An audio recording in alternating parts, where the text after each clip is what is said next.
have you seen over time, I heard you mention this in the multi-part series you did with Andrew Huberman, talking about the evolution of, I'll just use the popular term now, hybrid athlete training, where it's a combination of endurance and strength training.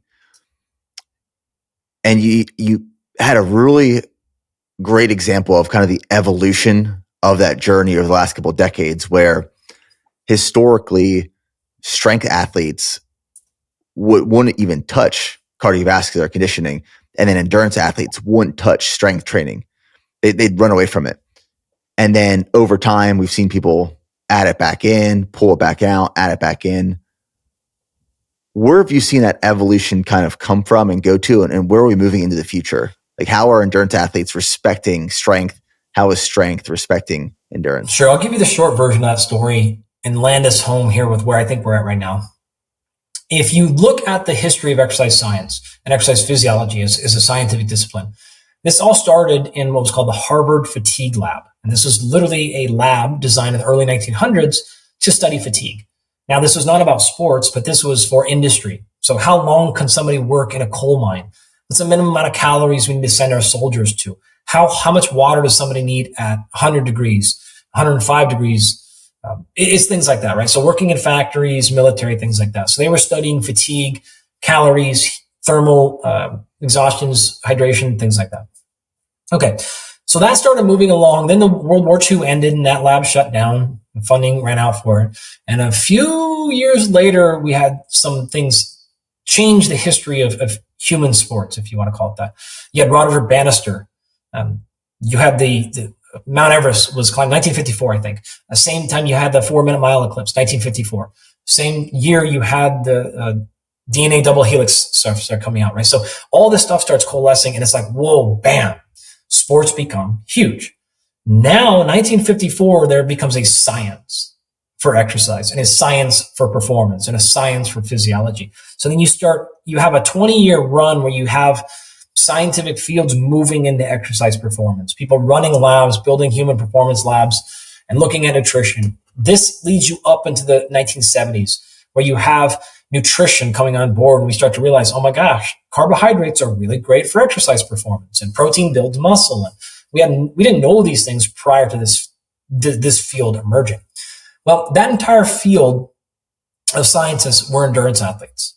So runners, swimmers, and cyclists. And in fact, if you listen to the old timers, you'll hear stories about how they would go for 3-mile jogs and like the entire campus would stop and watch them because they were waiting for somebody to die.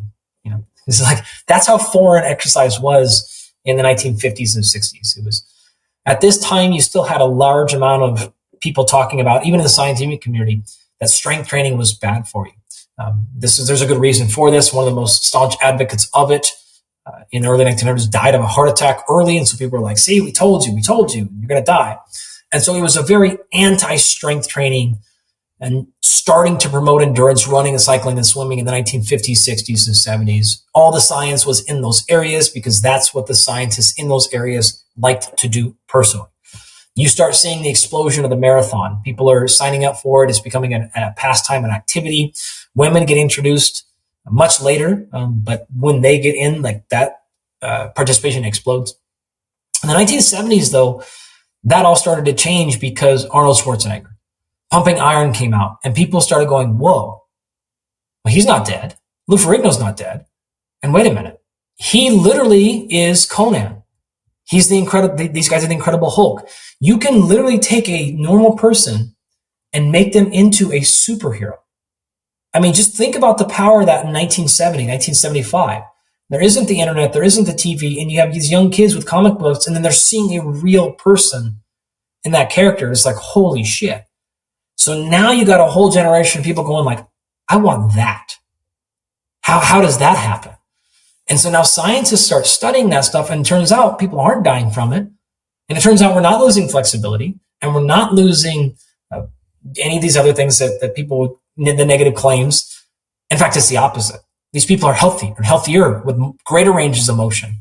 And oh my gosh, their cardiovascular system is fantastically healthy. And the entire place has to shift. And so 1970s, 1980s, 1990s launches bodybuilding. People have become megastars in the field. You got Ronnie Coleman's going off. You got gyms. You have commercial gyms for that matter, right? You have exercise equipment, billion-dollar industry. You have TV. You have workouts on TV, and most of these things are strength training and they're bodybuilding. Well, then you start cruising into the 1990s, and now the NSCA has taken off. NSCA, the National Strength Conditioning Association, started for the most part at the University of Nebraska. 1980s Nebraska football is dominating the world. Why? Because they're the first people lifting weights. And the people are going like, what are these athletes doing? So now strength training starts becoming into athletics in the 1990s, right? Starts smashing, and now everybody's doing it. Because if not, you're getting completely crushed and you're left behind. So you got football training, you got endurance running going on in the early 1990s, and then you've got bodybuilding. Well, at some point throughout the 1990s into the 2000s, now you've got kids in my generation, born in the late 70s, early 80s, early 90s, growing up going like, well, I like the football thing, but then I also like the science thing. But there's no science in this stuff. So now we start going to school and start getting PhDs and start running scientific laboratories looking at that stuff. Not just endurance cycling and swimming, but now we want to know the science of high intensity training, the science of lifting weights, the science of power training. So we start developing labs and expertise in those things. Early 2000s or so, people start looking at now high intensity interval training. Why? Something we had been doing, came from sports, came from Nebraska, came from strength and conditioning, never was in the exercise science field for the most part. And people started saying, look, I'm doing this in my training. I feel phenomenal. This has to be healthy for me. 2010s, people start catching wind of this. 2015s, now people are talking about high intensity training. At the same point in those 2000s, like 1990s, people are tired of being in the gym for 2.5 hours, right? The average person is getting the gym equipment in their garage, and they're coming home after a day of work and they're doing an hour and a half arm workout. And they're going, God, my elbows are hurting now. And now I'm not 22 anymore, because when I started this in 1985, I was a kid, and now 20 years later, everything hurts. And it's forever. Now I got kids, and I got a job, and I can't do enter CrossFit. CrossFit comes in and says, hey, we'll get you in and out in 20 minutes. It's going to be big compound movements. It's lifting weights like you like. It's not endurance running. All these other options, remember, are hour-long workouts. If you're an endurance athlete, you're running for hours at a time or swimming. If you're bodybuilding, you're in there for hours. And CrossFit comes in and says, we'll get you in and out in 20 minutes. And we'll get huge results because we're doing big, complex movements. And oh my God, people loved it, right? And then the science at the same time on high-intensity interval training starts coming out, and it's so supportive. And CrossFit just erupts, right? Taking over. Everything else is kind of dying out because people are tired of getting hurt and don't want the time in there. People that are running are getting hurt and losing muscle mass, and that's not great. And the strength training people are realizing I'm hurt and I'm so out of shape. Right? I can't walk up the stairs in my own house without breathing. And like they stop. You don't like to feel like that when you're 50. You don't mind it when you're 32, when you're competing. You start getting older, you're like, I'm tired of being out of shape all the time. And I saw plenty of powerlifters that happened to. So I know that's the case. So boom, CrossFit enters it. VO2 maxes are going up. Endurance is improving. I'm losing a ton of fat. I'm getting stronger. I'm doing more interesting workouts, and it's a lot shorter. Well, then you got the 2010s kind of roaring on, and then people are hitting the wall. People are getting broken. People are getting real injuries. Why? Because not a lot of the coaches there are emphasizing technique. Everything is being done to maximal effort and fatigue. Way too high volumes, way too high intensity. And then a lot of the coaches in those spaces. I mean, look what Brian McKenzie did. Started CrossFit Endurance and then started to realize, shit, everybody is getting buried here. These normal people who are going to high stress jobs and leaving the gym, taking pre-workouts, going to these high stress workouts are frying. Nervous system's getting tanked. Everything's. And so we had to come back out of that bubble and go, okay, wait a minute. And by the way, also CrossFit was like so anti anything bodybuilding. Anti-machines, anti-isolation. We don't need any of those things. We squat and deadlift and do burpees. And then it's like, okay, well, what about that shoulder thing that's constantly hurting? What about that ankle? And so then slowly that field had to evolve. You see a lot of people leave it and branch out and say, okay, great. So there's some magic there to high intensity, but we can't do it all the time. And there's some magic to that long duration stuff, but we can't do that as our only thing. And there's some magic to that bodybuilding stuff, but we can't do that as our only thing either. And then you just saw the field move and to say, okay, great. What if we had some pieces where we went longer duration, lower intensity? And then what if we had some pieces where we do short, high intensity work and some heavy stuff and some corrective exercises and maybe some mobility? Kelly Starrett, okay, great. Maybe we should open up a little bit before we get into bad positions with load and add some fatigue on there. And now the field is sort of landing back in this place of like, all right, now everybody's basically doing the same thing. It's what we were doing in strength conditioning in the early 2000s. It's a little bit of kind of everything. And now the last big pivot here has been extending that from jerks like you and I in our 20s, 30s, 40s, and 50s who just love this shit to the longevity space, to the obesity space, and saying, actually, it's this stuff, it's these traits that all of us need. Look at the research now. One of the most significant predictors from a physical attribute perspective for longevity, for wellness span, for lifespan, it is your leg strength. It is your foot speed. It is your grip strength. It's your VO2 max. It's your low resting heart rate. It's low body composite or good. It's having enough muscle mass. Like these are the like things that are going to stack above almost any other health metric we have. And you look at that and you're like, okay, so I need to be able to go for a long amount of time at a low intensity.